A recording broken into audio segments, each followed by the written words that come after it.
Salve, sono Luca Ferro, il figlio della signora Enas Margherita, scomparsa, scusate che mi tolgo la mascherina, scomparsa mercoledì e niente, cosa posso dirvi? Se avete novità e qualcosa fateci sapere, chiamate subito i carabinieri, altro non posso dire.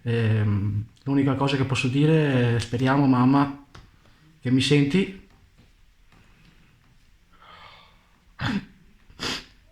L'appello di Luca Ferro lo condividiamo con tutti voi. Sta soffrendo la famiglia di Margherita Enas, la donna di 62 anni di Campodarsego che manca da casa da mercoledì pomeriggio.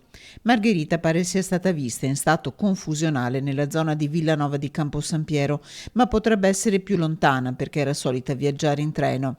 A fianco della famiglia di Margherita anche l'associazione Penelope Veneto che assiste i familiari delle persone scomparse. Lei aveva un maglioncino rosso e lei aveva un maglioncino rosso, comunque è vestita tutta di nero, pantaloni in su grigio scuro, giubbotto nero, la bicicletta è nera e speriamo bene. Qualsiasi persona che la vede in modo gentile la fermi e chiami subito i carabinieri.